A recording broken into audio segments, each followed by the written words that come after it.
Hello class 11th students. तो आप सभी का बहुत बहुत स्वागत है आपके हिंदी के इस चैनल में, जहां पर आपकी हिंदी विषय से संबंधित सभी की तैयारी कराई जाती है और आपको अगर कोई परेशानी है तो उसे भी हल किया जाता है। ठीक है, तो आज हम लेकर आए हैं video class 11th Hindi core की बुक आरोह भाग 1 के काव्य खंड के लिए। तो देखिए, हमने गद्य खंड कंप्लीट कर लिया है और अब हम आ गए हैं काव्य खंड में। और काव्य खंड का भी आज हमारा सेकंड लास्ट चैप्टर है।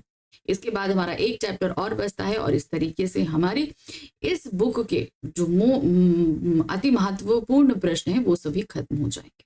ठीक है, तो आज हम लेकर आए हैं जो हमारी है अवतार सिंह संधू पाश द्वारा लिखित कविता सबसे खतरनाक।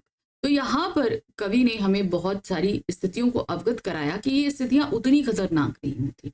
पुलिस द्वारा पकड़े जाना, मारे जाना, लूट हो जाना, ये सब स्थितियां खतरनाक नहीं होती। खतरनाक वो स्थितियां होती हैं जब हम मन से बहुत निराश हो जाते हैं, मन से हार जाते हैं और हम ये मान लेते हैं कि अब आगे कोई रास्ता नहीं। उन स्थितियों के बारे में हमें कवि ने यहाँ पर अवगत कराया। अब बात आती है कि इस पर प्रश्न कैसे बने। देखिए, कविता तो ज्यादा लंबी थी नहीं, इसलिए प्रश्न भी ज्यादा नहीं बने, लेकिन हाँ, जितने बने उन्हें जरूर लेकर आई हूं जो आपके लिए बहुत हेल्पफुल रहे। ठीक है, तो चलिए देखिए क्या है। पहला प्रश्न है, करुण गीत को खतरनाक क्यों कहा गया। अब देखिए, करुण गीत मतलब यानी कि दुख का जो गीत होता है उसको खतरनाक कहा है। क्यों कहा है? देखिए, कवि करुण गीत को खतरनाक बताता है क्योंकि इस तरह के गीत व्यक्तियों की प्रतिरोध की भावना को शांत करने का कार्य करते हैं। यानी कि जो स्थितियां हैं उससे लड़ने की जो हमारी एक इच्छा होती है, जो एक भावना होती है, वो उसको शांत कर देती है। अब करुण गीत का मतलब क्या होता है? जब हम बहुत ज्यादा निराश हो गए, हताश हो गए, दुखी होकर हम उस गीत को गा रहे हैं, यानी कि उस परिस्थिति से अब लड़ने के लिए हमने हार मार ली, इसलिए ये करुण गीत बहुत बुरा होता है। क्योंकि ये स्थिति वो होती है कि अब हम इस परिस्थिति से लड़ना नहीं चाहते, हम हार चुके। ये भाग्यवादी दृष्टिकोण को बढ़ावा देता है कि यानी कि अब जो होगा देखा जाए। इससे अन्याय करने वालों का हौसला बुलंद रहता है और समाज में अत्याचार होते रहते हैं। तो ये प्रवृत्ति कहीं ना कहीं अत्याचारी लोगों को बढ़ावा देती है। दूसरा प्रश्न है, आत्मा का सूरज डूबने में क्या व्यंग्यात्मकता है। आत्मा यानी कि हमारे अपने अंदर की जो भाव है, सूरज डूब जाना तात्पर्य यह है कि मनुष्य के अंदर जो मनुष्यता की भावना है वो खत्म हो जाती। विनम्रता है, उदारशीलता है, परोपकारिता है, ये भावनाओं का खत्म हो जाता। ये एक बहुत खतरनाक स्थिति थी क्योंकि इस स्थिति में मनुष्य जो है वो पूरी तरीके से निर्मम हो जाता है। कवि उस दिशा को सबसे खतरनाक बताता है जिसमें आत्मा का सूरज डूब जाए। यहाँ कवि ने आत्मा को सूरज कहा है।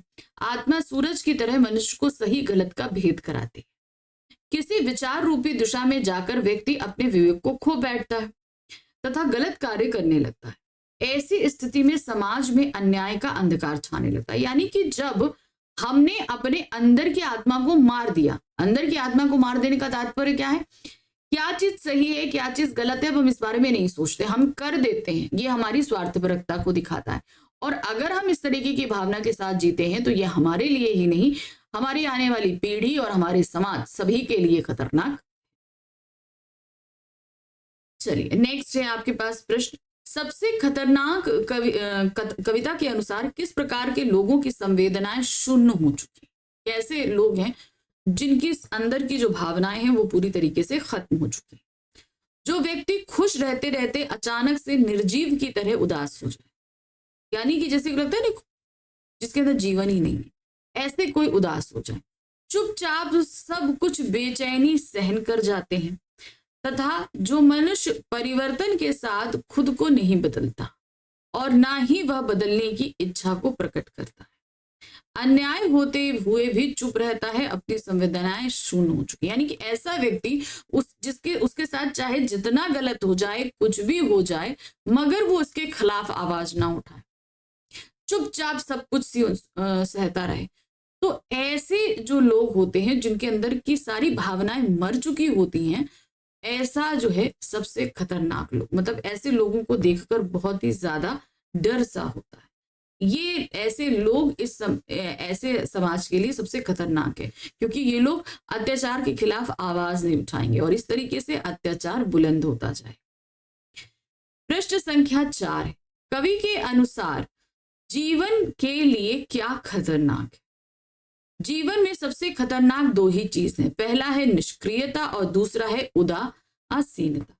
इन्हीं दोनों की वजह से मनुष्य के जीवन में आगे नहीं बढ़ता। निष्क्रियता यानी कि हम कुछ करना नहीं चाहते, उदासीनता अरे ठीक है हो जाएगा देखा जाएगा भाग्य में होगा तो मिलेगा। ये दो चीजें। कवि के अनुसार सबसे खतरनाक स्थिति वह है जब हमारा स्वाभिमान मर जाता है और हम अपने साथ होने वाले अत्याचार पर कुछ नहीं बोलते, कोई प्रतिक्रिया नहीं करते। ये स्थितियां सबसे खतरनाक होती। भाई आपके साथ गलत हो रहा है तो आवाज उठाइए, और अगर हम आवाज नहीं उठाते तो अत्याचारी को शह मिलता है और वो इस प्रकार और अत्याचार करता रहता है। प्रश्न संख्या 5 है, कवि ने चांद को क्यों खतरनाक कहा है? क्योंकि चांद जो है वो हर स्थिति में चमकता रहता है, चाहे कितना भी बुरा हो जाए पृथ्वी पे, चाहे कितना अच्छा हो जाए, उसे कोई फर्क नहीं पड़ता। तो एक तरीके से ये निष्क्रिय मनुष्यों जैसा है। कवि कहते हैं ऐसी चांदनी की चमक भी खतरनाक होती है जो अन्याय के खिलाफ आवाज नहीं उठाती। यानी कि आप देख रहे हैं कि कहीं पर गलत हो रहा है, लेकिन उस जगह पे भी आप आवाज नहीं उठा रहे हो। आप चाहे जितने संपन्न हो, जितने शक्तिशाली हो, उसके बावजूद अगर आप अन्याय के खिलाफ आवाज नहीं उठा सकते तो आप किसी काम के नहीं, बल्कि गलत करने वालों के घर में अपनी रोशनी बिखेरने लगती है। कहने का तात्पर्य है कि चांद इतनी हत्याओं का चश्मदीद गवाह है परंतु फिर भी शांत है, इसलिए चांद को सबसे खतरनाक कहा। आप देख रहे हैं सब गलत हो रहा है लेकिन तब भी आप चुप हैं, तो ये खतरनाक है। प्रश्न संख्या 6 है, किस शब्द का कविता में कई बार प्रयोग हुआ है तथा उस शब्द का क्या प्रभाव है? तो सबसे ज्यादा इस्तेमाल हुआ है सबसे खतरनाक। इस शब्द का इस्तेमाल सबसे ज्यादा, भाई ये कविता का हमारा शीर्षक भी है कि नहीं? सबसे खतरनाक इस शब्द का प्रयोग प्रस्तुत कविता में कई बार किया गया है। यह शब्द वह अशिष्टता बताता है जो समाज को निर्जीव तथा खोखला बनाता है। सबसे खतरनाक इस शब्द से पाठकों को प्रस्तुत पाठ को पढ़ने की जिज्ञासा और भी ज्यादा बनी रहती है। उनका ध्यान सकारात्मक चीजों को जानने की ओर आकर्षित होता है। तो ये शब्द क्या है, हमारे अंदर अपने आप में एक जिज्ञासा पैदा करता है, क्योंकि जब हमने इस कविता के शीर्षक को पढ़ा तो हमें लगता है क्या चीज सबसे खतरनाक है, और यही जिज्ञासा हमें ये पूरी कविता पढ़ने के लिए मजबूर करती है। और जब हम ये पूरी कविता पढ़ते हैं तब हम जान पाते हैं वास्तविक स्थितियों को। तो इस तरीके से हम समझते हैं और उसी तरीके से व्यवहार करते हैं। प्रश्न संख्या 7 है, मुर्दा शांति से भर जाना तथा हमारे सपनों का मरने का अर्थ क्या है? मुर्दा शांति, मुर्दा मतलब क्या होता है? जो निष्क्रिय है, जो कोई रिएक्शन, उसके साथ चाहे कुछ भी कर लो वो कुछ रिएक्ट नहीं करेगा। तो वो मुर्दा शांति ऐसे मनुष्यों का प्रतीक है कि उनके साथ कुछ भी किया जाए वो शांत बने रहते। सॉरी। और दूसरा सपनों का मर जाना, जहां पर हमारी स्थिति ये हो कि हम अपने अपने जीवन के लिए कोई सपना ही नहीं देख रहे, तो वो स्थिति जो है वो एक निर्जीव मनुष्य की तरफ इशारा करती है। मुर्दा शांति से भर जाना अर्थात निष्क्रिय होना, यह एक ऐसी स्थिति होती है जिसमें मनुष्य अन्याय के खिलाफ आवाज नहीं उठाता। ऐसा करने से जी भी तो होता है परंतु मृत्यु के समान माना जाता है। मतलब ये एक बहुत ही बुरा तो है ही, लेकिन साथ ही साथ मृत्यु के समान माना जाता है। तो यहाँ ऐसा करने से जो है वो अच्छा तो होता नहीं है, लेकिन साथ ही साथ मृत्यु के समान होता है। सपनों का मरना अर्थात इच्छाएं समाप्त हो जाना। ऐसे विचार होने से मनुष्य के अंदर नई सोच तथा नए आविष्कार करने की क्षमता समाप्त हो जाती है। तो जब हम सपने ही नहीं देखेंगे तो हम क्या आगे चलकर नई कुछ चीज कर पाएंगे, है ना? तो ये स्थिति भी खतरनाक है। प्रश्न संख्या 8 है, मेहनत की लूट सबसे खतरनाक नहीं होती, सबसे खतरनाक नहीं होती, इन पंक्तियों को स्पष्ट कीजिए।